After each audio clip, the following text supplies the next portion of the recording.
बिस्मिल्लाहिर्रहमानिर्रहीम। मैं स्कूल से घर आई तो देखा अम्मा सिलाई मशीन पर झुकी हुई थी। दुल्हन वाला सुर्ख जोड़ा जिसे तकरीबन आधा वो सिलाई कर चुकी थी। यकीनन शाम तक मुकम्मल सिलकर तैयार हो ही जाना था। और फिर मैं जानती थी कि वो ये जोड़ा आज बुटीक वालों के यहाँ नहीं पहुंचाएंगी, बल्कि आज रात पहले वो खुद इस जोड़े को पहनेंगी। ऐसा सिर्फ आज ही होने वाला नहीं था, बल्कि पिछले 3 महीनों से मुसलसल होता आ रहा था। फिर जैसे ही शाम हुई, अम्मा ने अपना काम मुकम्मल कर लिया। मेरा दिल परेशान होने लगा अम्मा के अगले काम का सोचकर। अगरचे मेरी उम्र ज्यादा नहीं थी, मैं छठी क्लास में पढ़ती थी, मगर इतना तो शऊर था कि अम्मा जो कुछ भी करती हैं वो सही नहीं करती। जैसे ही रात हुई, अम्मा ने मुझे आवाज देकर कहा, नीलो, किचन में दोपहर का बचा हुआ खाना पड़ा है, खा लेना और मेरे कमरे की तरफ मत आना। मैं उनकी बात सुनकर चुपचाप किचन में चली गई और किचन की खिड़की से छुप कर देखा। अम्मा वो सुर्ख जोड़ा उठाए स्टोर रूम में जा रही थी। फिर थोड़ी देर बाद वो स्टोर रूम से निकली तो वही जोड़ा पहने, सर पर घूंघट लिए हुई थी और किसी दुल्हन की तरह सज धज कर कदम उठाती अपने कमरे में चली गई। मैं काफी देर बाद किचन से निकल आई और दबे पांव उनके कमरे की तरफ बढ़ी। दरवाजे से कान लगाकर सुना तो अंदर से उनके रोने की आवाज आ रही थी। न सिर्फ रोने की, बल्कि बहन करने की। मैं दिल पर हाथ रखे खड़ी थी कि अचानक मुझे ख्याल आया कि क्यों न किसी तरह छुपकर देखने की कोशिश की जाए। खिड़की तो बंद थी, एक रोशनदान था जो जमीन से काफी ऊंचाई पर था। बिना किसी ऊंची चीज पर चढ़े उस तक पहुंचना नामुमकिन था। मैंने इधर उधर देखा। सहन के एक कोने में पक्की ईंटों का अंबार लगा हुआ था। अगर उन्हें रखती तो ना सिर्फ रखने में और फिर उठाने में टाइम लग जाता, बल्कि खतरा था कि शोर की आवाज कहीं अम्मा ही न सुन लेती। इसीलिए एक हल्के वजन वाली ऊंची चारपाई उठाई, उसको रोशनदान के ऐन नीचे खड़ा किया और आहिस्ता आहिस्ता कदम जमाकर ऊपर चढ़ने लगी। जैसे ही रोशनदान के करीब पहुंची और उसकी सलाखों पर हाथ जमाकर गर्दन ऊंची करके अंदर झांका तो दिल धक से रह गया। ऐसा लगा कि कोई बड़ा साया कमरे में टहल रहा हो, मगर चूंकि अंधेरा था तो वाजे कुछ नजर नहीं आया। मैं नीचे उतर आई, मगर मेरा तजस्सुस बढ़ गया। अम्मा से पूछना भी बेकार था, वो कभी इस बारे में जवाब न देती, हमेशा खामोश हो जाती या डांट देती। मगर मैंने सोच लिया था कि इस रात से पर्दा उठाकर ही रहूंगी, और एक रात बिलाखिर मैं कामयाब हो ही गई।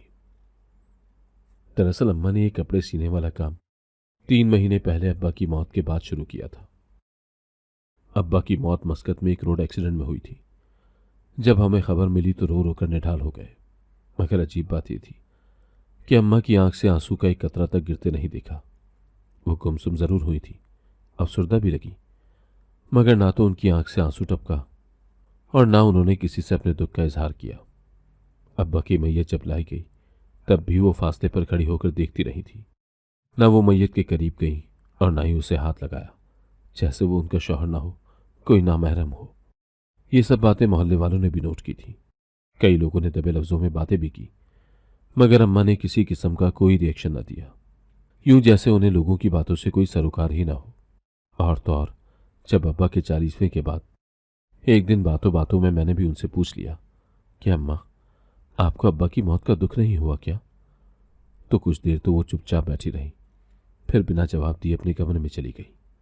उनके इस रिएक्शन से मैंने अंदाजा लगाया कि वाकई उन्हें अब्बा की मौत का दुख नहीं हुआ होगा। शायद अब्बा से उनकी जबरदस्ती शादी की गई होगी, वो उन्हें पसंद नहीं होंगे। मेरे जहन में सिर्फ यही सोच आ सकी थी। वैसे भी मैंने उन्हें कभी अब्बा के साथ ज्यादा बातचीत करते नहीं देखा था। वो दोनों एक दूसरे से बहुत दूर दूर अजनबियों की तरह रहते थे। मैंने जब से होश संभाला तो सिर्फ अम्मा ही को पाया। अब्बा हमेशा से मस्कत में रहे, सालों बाद आते, वो भी चंद दिनों के लिए, सिर्फ मेरे साथ ही वक्त गुजारते। मैंने उन दोनों को कभी आपस में हंसते बोलते नहीं देखा था।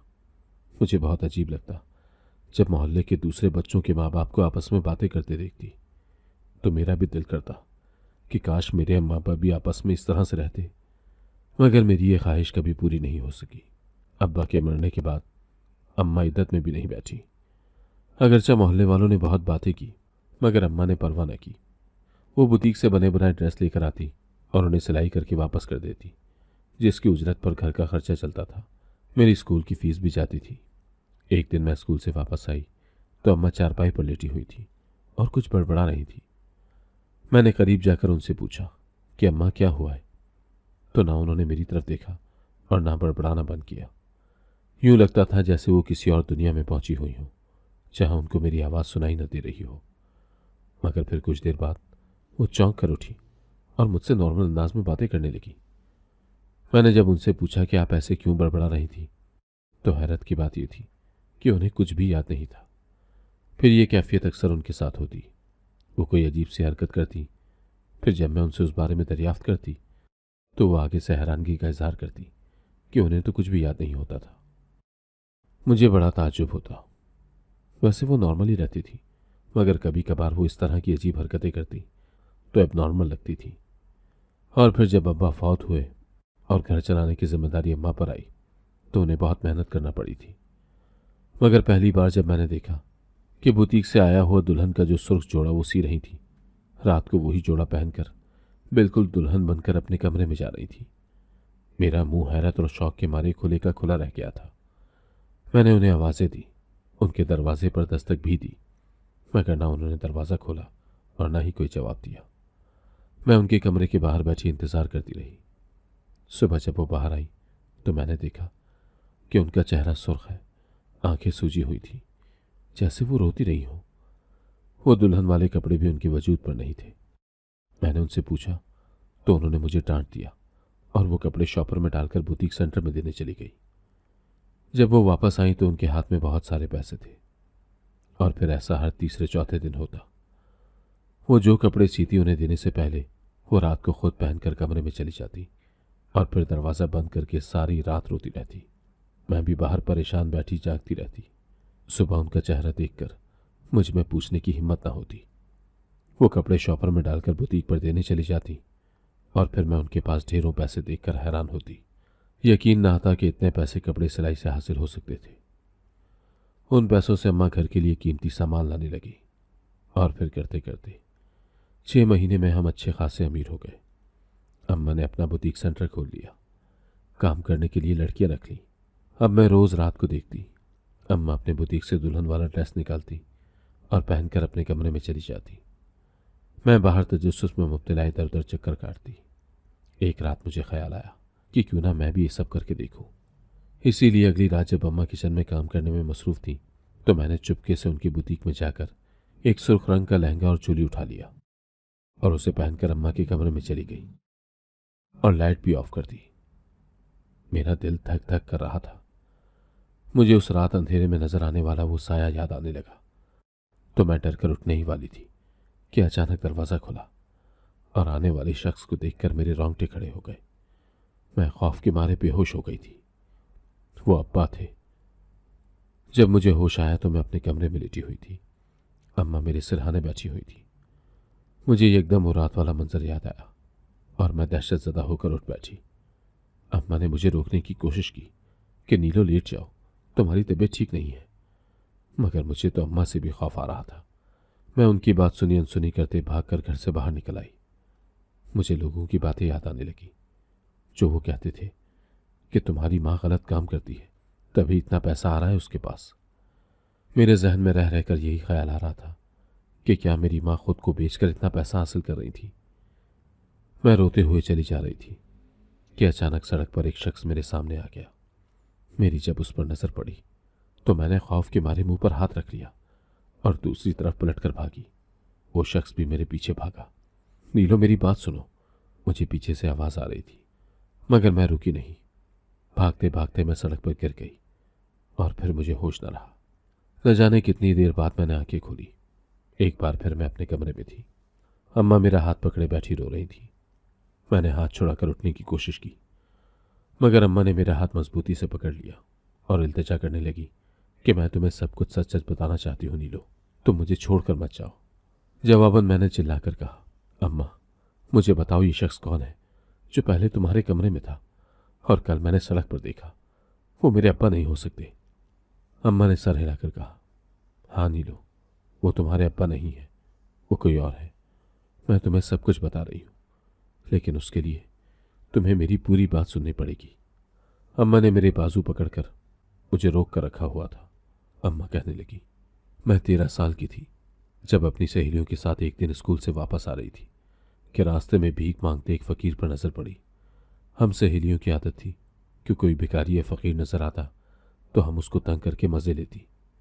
उस दिन भी ऐसा ही हुआ। हमने हंसी मजाक करते रास्ते पर पड़े छोटे छोटे पत्थर उठाकर उसकी तरफ फेंकने शुरू कर दिए। वो फकीर हमें बहुत मना करता था, मगर हमने पत्थर मारना और हंसना बंद न किया, क्योंकि वो फकीर बेचारा लंगड़ा था, इसीलिए तेज चल भी नहीं पा रहा था। हमारी तरफ से फेंके गए पत्थरों में एक पत्थर उसके सर पर जोर से जा लगा और खून बहने लगा, तो हम सब घबरा कर रुक गई। उस फकीर ने सर पर हाथ रखकर बेहद गुस्से से हमें देखते हुए कहा, तुम सब लड़कियां सारी जिंदगी तड़पोगी, कभी सुहागन बनना तुम लोगों को नसीब नहीं होगा, ये मेरी बद्दुआ है। वो फकीर तो ये कहकर लंगड़ाता हुआ वहां से चल दिया, मगर मेरी सारी सहेलियां परेशान हो गई और कहने लगी कि हमने गलत किया है। अगर इस फकीर की बद्दुआ हमें लग गई तो फिर हमारा क्या होगा। मैं उन सब के इस तरह डरने पर मजाक उड़ाने लगी, क्योंकि मुझे इन पीरों फकीरों की दुआओं या बद्दुआओं पर यकीन नहीं था। खैर, कुछ दिन तो मेरी सहेलियां इस वाक़े को याद करती रहीं, मगर फिर भूल गईं। वो फकीर फिर हमें कभी नजर नहीं आया। वक्त गुजरता रहा। हम सब सहेलियों ने स्कूल की पढ़ाई खत्म कर ली और अपने अपने घरों में बैठ गई। एक दूसरे से मिलना जुलना भी ना रहा। मेरा पहला रिश्ता हमारे दूर पर एक रिश्तेदार का आया, जो हमारे ही गांव में रहते थे। लड़का फौज में नौकरी करता था, काफी खुश शक्ल था। अम्मा और अब्बा समेत मैं भी बहुत खुश थी। जल्दी शादी की तारीख रख दी गई और फिर मैं रुखसत होकर ससुराल आ गई। शादी वाली रात में बड़े अरमान और ख्वाहिशें लिए अपने शौहर का इंतजार कर रही थी। वो जैसे ही कमरे में आया, मेरा दिल धड़कने लगा। जब वो मेरे पास पलंग पर बैठा तो मैंने नजर उठाकर देखा। उसके चेहरे पर मुस्कुराहट थी। मेरी तरह वो भी बहुत खुश लग रहा था। मैंने फौरन नजरें झुका ली और उसके बोलने का इंतजार करने लगी, मगर मुझे अपने शौहर की आवाज सुनना नसीब न हुआ। बैठे बैठे वो अचानक दिल पर हाथ रखे पलंग पर लुढ़क गया। मेरे तो हाथ पांव फूल गए। मैंने फौरन चिल्लाना शुरू कर दिया। उसके घर वाले और घर में मौजूद मेहमान सब कमरे में जमा हो गए। डॉक्टर को बुलाया गया, मगर मेरा शौहर मर गया था। पूरा गांव जवान मौत पर गमज़दा था। मेरी हालत बहुत खराब थी। मुझ पर गशी के दौरे पड़ने लगे थे। बहरहाल उस गम को झेलकर कुछ अरसे बाद में नॉर्मल हो गई, मगर ये वाकया कभी भूलता नहीं था। अम्मा अब्बा ने एक बार फिर मेरी शादी के लिए कोशिशें शुरू कर दी। इस बार थोड़ी मुश्किल हुई रिश्ता मिलने में, क्योंकि मैं बीवा थी। खैर, रिश्ता मिला, मगर लड़का कम पढ़ा हुआ था, किसी कारखाने में नौकरी करता था। शक्ल सूरत भी नॉर्मल थी। मेरे माँ बाप ने इस रिश्ते को भी गनीमत समझा और दूसरी बार मेरी शादी तय कर दी गई। मगर इस बार मैं न जाने क्यों डरी हुई थी, क्योंकि मेरे पहले शौहर की मरने पर जब रज्जो अफसोस करने के लिए मेरे पास आई थी तो उसने बातों बातों में कहा, खदीजा, ये कहीं उसी फकीर की बद्दुआ का असर तो नहीं। रज्जो भी हमारे साथ शामिल थी उस वक्त जब हमने उस फकीर पर पत्थर फेंके थे। रज्जो की इस बात ने मेरे दिलो दिमाग को झंझोड़ दिया था। कभी लगता कि शायद उसी फकीर की बद्दुआ का असर हो, मगर कभी सोचती कि नहीं, ये महज इत्तेफाक भी तो हो सकता है। बहरहाल दूसरी मर्तबा मेरा दिल खासा घबराया हुआ था, मगर इस बार भी वही हुआ। मेरा शौहर निकाह के बाद जैसे ही कमरे में आया, फौरन गिरकर तड़पने लगा। जब तक अस्पताल ले जाया गया तब तक वो फौत हो चुका था। डॉक्टर उसके भी मर्ज की तशखीस नहीं कर सके थे। मगर दूसरी बार इस वाक़े ने गांव में हलचल मचा दी थी। औरतें मेरे बारे में बातें करने लगी कि ये मनहूस है, 2 शौहर खा गई, अब कोई इसे शादी करने की गलती ना करे। पूरे गांव में वाहिद मेरी सहेलियां थी जो इस बात पर यकीन रखती थी कि मैं कोई मनहूस वगैरह नहीं हूं, ये उसी फकीर की बद्दुआ का नतीजा है। अजीब बात थी कि अभी तक किसी और की शादी नहीं हो सकती, क्योंकि किसी की कहीं बात ही नहीं बन पा रही थी, जबकि मैं 2 दफा बेवा हो चुकी थी। दूसरी बार के बाद मुझे भी फकीर की इस बद्दुआ का यकीन हो गया था। मैंने रोते हुए अम्मा अब्बा को यह बात बता दी थी। अब्बा ने उस फकीर को ढूंढने की बहुत कोशिश की ताकि उससे माफी मांगी जा सके, मगर वो नहीं मिला। मेरे लिए गांव में रिश्ते अब खत्म हो चुके थे। अम्मा अब्बा ने तमाम जानने वालों की मिन्नत की कि वो मेरा रिश्ता ले लें, मगर सब डर कर पीछे हट गए थे। अब्बा का एक दोस्त था जो फैमिली समेत किसी दूसरे शहर में रहकर मजदूरी करता था। अब्बा ने तमाम वाक़या उसे बताया तो उसने इसे लोगों की तोहम परस्ती करार दिया और अपने बेटे के लिए मेरा रिश्ता मांग लिया। अम्मा अब्बा तो बहुत खुश हुए, मगर मेरा परेशानी से बुरा हाल था। जो जो शादी के दिन नजदीक आ रहे थे, मेरी हालत खराब हो रही थी। अगरचे अम्मा अब्बा मुझे तसल्ली देते कि अब की बार ऐसा कुछ नहीं होगा, मगर मेरे दिल में वहम बैठ चुका था। मैं तीसरी बार फिर दुल्हन बनी, मगर इस बार भी मेरी किस्मत में सुहागन रहना नहीं लिखा था। जब बारात शहर से गांव मुझे लेने आ रही थी, तो दूल्हे की गाड़ी का एक्सीडेंट हो गया और दूल्हे की मौके पर ही मौत हो गई। अम्मा इस सदमे को बर्दाश्त न कर सकी। तीसरी बार बेटी के बेवा होने का गम उन्हें ले गया। अब्बा भी सख्त दुखी थे। मेरी हालत तो पागलों जैसी थी, मगर बड़ी हिम्मत थी लड़के वालों की, जिन्होंने सब्र और हौसले के साथ न सिर्फ अपने जवान बेटी की मौत का गम सहा, बल्कि दूसरों की तरह मुझे न मनहूस करार दिया, न मेरे माँ बाप को बुरा भला कहा, बल्कि उल्टा वो लोग मुझे और अब्बा को संभाल रहे थे। उन्होंने न सिर्फ संभाला, बल्कि हमें शहर भी ले आए, क्योंकि गांव वालों की बातों की वजह से हमारा वहां रहना तो भर हो गया था। शहर में हम कुछ अरसा तो उनके साथ रहे। फिर अब्बा ने एक किराए पर मकान ढूंढ लिया और एक जगह उन्हें नौकरी भी मिल गई थी। अब्बा काम पर जाते और मैं सारा दिन घर में अकेली उदास रहती। तो उन्होंने एक दिन कहा, खदीजा, मैं तुम्हारा किसी सिलाई कढ़ाई वाले सेंटर में दाखिला करवा देता हूँ। तुम्हारा टाइम भी पास हो जाएगा और डिप्रेशन भी कम हो जाएगा। मैं फौरन अब्बा की बात मान गई। हमारे घर से 10 मिनट की दूरी पर एक सिलाई कढ़ाई वाला सेंटर था। अब्बा ने वहां मेरा दाखिला करवा दिया और मैं रोज आने जाने लगी। यूं ही आते जाते जब मैंने नोट किया कि एक लड़का मेरा पीछा करता था, मैंने पहले तो नजरअंदाज किया, मगर जब उसने मेरे रास्ते में आकर मुझे मुखातिब कर दिया तो मैंने अब्बा से शिकायत कर दी। अब्बा उस लड़के को डांटने के इरादे से उसके पास गए तो उसने अब्बा से कहा कि मैं आपकी बेटी से शादी करना चाहता हूं। अब्बा ने घर आकर मुझे बताया तो मैं सुनकर परेशान हो गई। एक और जिंदगी अपनी वजह से दांव पर नहीं लगा सकती थी, इसीलिए अब्बा की इजाज़त से मैं उस लड़के से मिली और उसको अलिफ से लेकर ये तक की सारी कहानी बता दी। मगर मेरी हैरत की इंतहा न रही जब सब कुछ सुनने के बावजूद भी उसने कहा कि वो मुझसे शादी करना चाहता है। मैंने और अब्बा ने उसे समझाने की बहुत कोशिश की, मगर वो लड़का अपनी जिद से पीछे हटने को तैयार नहीं था। उसने मुझसे इल्तिजा की कि अगर मैं निकाह पर राजी नहीं हूं तो पहले सिर्फ मंगनी करके देख लूं। उसके मुताबिक ये मेरा वहम और लोगों की गलतफहमी थी कि जो भी मुझसे शादी करता वो मर जाता। वो इस वहम से मुझे आज़ाद कराना चाहता था। उसकी मुसलसल मिन्नतों से तंग आकर मैं मंगनी पर राजी हो गई थी, मगर साथ में साफ कह दिया था कि वो मुझसे निकाह की उम्मीद न रखे। मैं अपनी वजह से एक और जान ज़ाया होने नहीं दे सकती। वो मान गया था और फिर हमारी मंगनी हो गई। मैं बहुत डर रही थी, मगर मंगनी के बाद कुछ ना हुआ। वो लड़का जो मेरा मंगेतर बन चुका था अब आज़ादाना हमारे घर आने लगा। उसका नाम नौरेस था। नौरेस की फैमिली में सिर्फ बड़ा भाई था जो शादीशुदा था, बाकी माँ बाप मर चुके थे। नौरेस के भाई भाभी आए थे मंगनी पर। मंगनी के बाद जब उसका आना जाना बढ़ा तो हमारे दरमियान भी बेतकल्लुफी पैदा हो गई, जो आहिस्ता आहिस्ता मोहब्बत में बदल गई। मैंने बहुत कोशिश की, मगर खुद को नौरेस से मोहब्बत करने से ना रोक सकी। हमारी मंगनी को 6 महीने हो चुके थे। इस अरसे में नौरेज और मैं एक दूसरे के इश्क में मुब्तला हो चुके थे। अचानक नौरेज ने मुझसे शादी के लिए इसरार शुरू कर दिया। उसका कहना था कि मंगनी के बाद जब उसे कुछ नहीं हुआ तो शादी के बाद भी कुछ नहीं होगा। ये सिर्फ मेरा वहम है।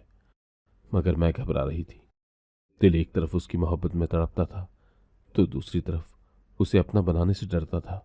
मगर नौरेज ने कोशिश करके जब अब्बा को भी अपना हमनवा बना लिया तो मेरा दिल भी कुछ कुछ मानने लगा और फिर एक दिन मैंने उससे निकाह की हामी भर ली।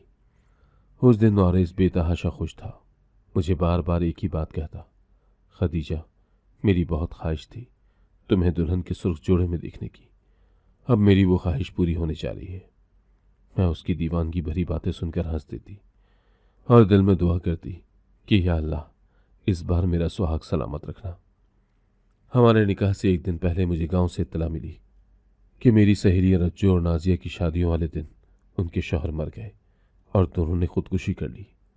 उस खबर से मैं लरज़ उठी थी और सोचने लगी थी कि मैं क्या करने जा रही हूँ। नौरेज जैसा इंसान जो मेरा इश्क है, उसे मौत के मुंह में धकेलने जा रही हूँ। मैंने उसी वक्त नौरेज से निकाह करने से मना कर दिया नौरेज ने मुझे हर तरह से समझाने और इस फैसले से बाज रखने की हर मुमकिन कोशिश की। गुस्सा, प्यार, मिन्नतें, सब कुछ किया, मगर मेरी ना हाँ में नहीं बदली। हत्ता कि वो चौखट पर बैठकर फूट फूट कर रोता रहा और एक ही बात कहता रहा कि मेरी बहुत ख्वाहिश है तुम्हें दुल्हन के सुर्ख जोड़े में देखने की। खुदा के वास्ते ऐसा मत करो। मगर मैंने दिल को पत्थर बनाए रखा। मुझसे मायूस होकर नौरेज चला गया और फिर कभी पलट कर नहीं आया। 3 महीनों बाद एक दिन उसका भाई हमारे घर आया और इंकिशाफ किया कि 3 महीने हो गए नौरेज कहीं चला गया। मुझे और अब्बा को बहुत शौक लगा था, मगर हम क्या कर सकते थे। मैं हर नमाज में अल्लाह से गिड़गिड़ा कर नौरेज की सलामती की दुआ मांगती कि उसे जहां रखना खुश रखना। 10 दिन बाद उसका भाई फिर से हमारे घर आया। बहुत परेशान था। हाथ में नौजायदा बच्ची थी। कहा कि उसकी बीवी की दौरान डिलीवरी वफात हो गई। इस बच्ची को संभालने वाला कोई नहीं, लिहाजा नौरेज से रिश्ते के नाते मैं उसकी बेटी को संभाल लूं। मैंने उस बच्ची को नौरेज के भाई से ले लिया और उसकी परवरिश करने लगी। एक दिन अब्बा भी चल बसे। मेरे पास सिर्फ वो बच्ची थी। मैंने नौरेज के भाई से कहा कि वो बच्ची हमेशा के लिए मुझे दे दे, तो उसने कहा कि क्या मैं सारी जिंदगी बच्ची की केयर टेकर बनकर रह सकती हूँ। तो मैंने फौरन हाँ कर दी थी। यूं मैं नौरेज के घर जाकर रहने लगी। नौरेज की भाभी चूंकि कहीं मुलाजमत करती थी, लिहाजा वो नौरेज के भाई के साथ किराए के मकान में रहती थी। उस घर में कभी नहीं आई थी जो उसके शौहर का घर था, जहां सिर्फ नौरेज रहता था। पहले नौरेज के भाई ने मोहल्ले में मुझे अपनी बीवी की हैसियत से मुतारिफ करवाया था, वरना अगर लोगों को हकीकत मालूम हो जाती तो कोई मुझे न रहने देता वहां। नौरेज का भाई अपनी बेटी को मेरे हवाले करके मस्कत कमाने के लिए चला गया, जहां से वो सालों बाद कभी कभार अपनी बेटी से मिलने आता। एक दिन नौरेज के भाई के मरने की इत्तला मिली। मुझे उसके मरने का अफसोस तो हुआ, मगर उससे ज्यादा फिक्र अब इस बात की थी कि अब मैं खुद को और उसकी बेटी को कैसे पालूंगी। मगर सिलाई कढ़ाई तो मुझे आती थी, इसीलिए यही काम शुरू कर दिया। मैं चूंकि नौरेज के भाई की बीवी नहीं थी, लिहाजा उसके मरने के बाद इद्दत में कैसे बैठ सकती थी भला।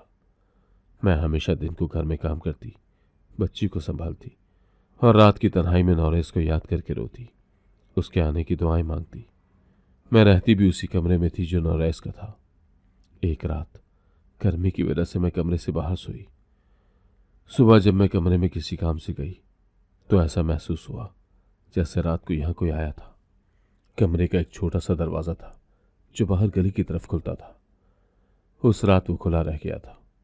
जो भी था वो इसी दरवाजे से अंदर आया था। पहले मुझे लगा कि शायद चोर होगा, मगर हर चीज सलामत थी। और फिर कुछ ऐसे शवाहिद मिले जिससे वाजे होता था कि उस रात कमरे में नौरेज ही आया था। 14 साल बाद उसके आने की निशानियां पाकर मैं पागल हो उठी थी। नौरेज मुझसे सख्त खफा और मायूस होकर गया था। 14 साल से यही पछतावा मुझे चैन नहीं लेने दे रहा था। नौरेज की ख्वाहिश थी मुझे दुल्हन बने देखने की, इसीलिए मैं हर रात सुर्ख जोड़ा पहनकर उसके कमरे में बैठकर उसका इंतजार करती। मगर वो नहीं आया। उस रात के बाद मैं सारी रात रोती रहती। एक दिन वो फिर आया, मगर बदकिस्मती से उस रात जिस रात तुम मेरी जगह जाकर बैठ गई थी। तुम्हारी चीख सुनकर मैं जब कमरे में गई थी तब मैंने उसकी एक झलक देखी, जब वो कमरे से भाग रहा था। इतना कहकर अम्मा गहरे गहरे सांस लेने लगी, जैसे सांस लेने में मुश्किल हो रही हो। मेरी आंखों से आंसू गिरने लगे थे। अम्मा की दर्द भरी कहानी सुनकर मेरी आंखों से आंसू गिरने लगे थे। मैंने रोते हुए पूछा, अम्मा वो बच्ची मैं ही हूं ना जिसको आपने पाला था? अम्मा ने रोते हुए मुझे गले से लगा लिया और चूमने लगी। अम्मा की स्टोरी जानने के बाद मैं उनके लिए खुशियां ढूंढने निकल खड़ी हुई, यानी अब्बा के भाई नौरेज चाचा को, जो उस दिन मुझे रोड पर मिले थे और मेरे बेहोश होने के बाद उठाकर मुझे घर के दरवाजे पर छोड़ गए थे। कुछ दिनों की तगदो के बाद बिल आखिर वो एक जगह दिख ही गए, मजार के बाहर बैठे हुए। 14 साल उन्होंने अम्मा के इश्क में दीवाने होकर फकीर बनकर गुजारे थे। बड़ी मिन्नतें करके मैं उन्हें घर लाने में कामयाब हो ही गई थी। फिर कुछ और वक्त लगा उन्हें अम्मा से निकाह के लिए मनाने पर। अम्मा तो जैसे पहले से ही राजी थी। फिर जिस दिन दोनों का निकाह हुआ, अम्मा को बिना किसी खौफ के मैंने मुस्कुराते देखा, और फिर वो वहम या खौफ जो भी था माजी में ही दफन होकर रह गया था। अम्मा से निकाह किए नौरैस चाचा को 6 महीने हो गए थे और वो बिल्कुल जिंदा सही सलामत थे। एक दिन वो अम्मा के साथ सहन में बैठे बातें कर रहे थे कि ख्याल आने पर मैंने उनके पास जाकर पूछा, अब्बा एक बात तो बताएं। अम्मा से निकाह के बाद मैं उन्हें अब्बा ही कहती थी। क्या अम्मा को पैसे आप ही भेजते थे? तो उन्होंने मुस्कुराकर इस बात में सर हिला दिया और कहा, 14 साल फकीर बनकर बहुत सारा पैसा जमा कर लिया था। मेरे तो किसी काम का नहीं था। जब तबरेज भाई की वफात की खबर मिली तो वो पैसे तुम लोगों के खर्च के लिए मैंने तुम्हें भेजने शुरू कर दिए। अब्बा के एतराफ़ करने पर मैं हल्की फुल्की हो गई और नदामत सी महसूस हुई कि मैंने अपनी प्यारी अम्मा के बारे में मोहल्ले वालों की बातों में आकर गलत क्यों सोचा था। अगर आपको आज की कहानी पसंद आई है तो वीडियो को जरूर लाइक कीजिएगा और अपने दोस्तों के साथ भी शेयर कीजिएगा। और हाँ, अगर आपने अभी तक हमारा चैनल सब्सक्राइब नहीं किया तो जरूर सब्सक्राइब करें। मिलते हैं कल एक नई और दिलचस्प कहानी के साथ। अल्लाह हाफिज।